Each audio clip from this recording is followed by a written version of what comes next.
देखो आरबीआई की पॉलिसी आ चुकी है और अगर मैं वन शॉट आंसर करूं आरबीआई की पॉलिसी तो न्यूट्रल थी। इसमें एक चीज पॉजिटिव थी कि फॉरेन प्लेयर्स को इंडिया में लाने के लिए बॉन्ड मार्केट में इन्वेस्ट करने के लिए यहां पे उनका जो टैक्सेस होता है वो जीरो कर दिया है। अब देखो मार्केट में क्या इंपैक्ट पड़ेगा, ध्यान से सुनना। देखो आरबीआई ने पहले तो इंटरेस्ट रेट कोई भी चेंज नहीं किया, यानी कि ना बढ़ाया इंटरेस्ट रेट ना घटाया, स्टेबल रखा। इवन जो कमेंट्री थी वो स्टेबल कमेंट्री थी, कोई ज्यादा नेगेटिव कमेंट्री नहीं थी।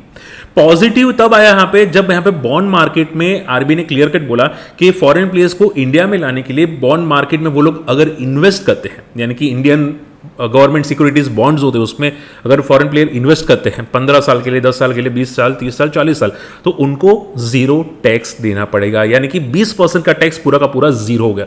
ये बहुत अच्छी न्यूज़ थी जिसकी वजह से मार्केट थोड़ा पॉजिटिव रहा।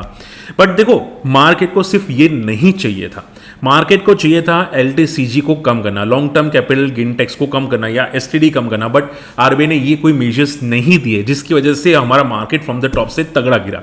तो गिरने की वजह ये एक थी। दूसरी बात, अब ध्यान से सुनना, देखो गवर्नमेंट को भी पता था कि फॉरेन प्लेयर्स को लाना है क्योंकि इंडियन करेंसी डेप्रिशिएट हो रही है, फॉरेन प्लेयर्स अपना माल बेच के निकल रहे हैं, ठीक है, इसकी वजह से इंडियन रुपी डेप्रिशिएट हो रहा है। तो उसको लाने के लिए ये जो मेजर्स लिए गए ना आरबीआई ने, वो बहुत स्ट्रांग मेजर्स थे।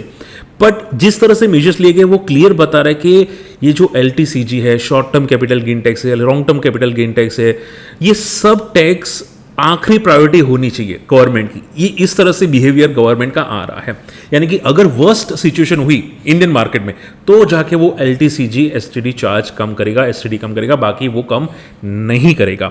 और ये क्लियर बड़े प्लेयर्स को समझ में आ चुका था जैसे यहाँ पे पॉलिसी है, इसकी वजह से मार्केट गिरा। हालांकि मार्केट क्या खराब हो चुका है? Answer is no. मार्केट में बॉन्ड मार्केट के जरिए भी एफआई आ सकते हैं, तो एक थोड़ी सी स्टेबिलिटी आई, इसकी वजह से रुपया इंप्रूवमेंट होया। तो आप मोटा मोटा ये समझ के चलो मार्केट में ये चीज ज्यादा नेगेटिव नहीं थी, बट अनुमान से थोड़ी खराब आई, एलटीसीजी कम नहीं किया, इसकी वजह से मार्केट गिरता हुआ दिखाई जा।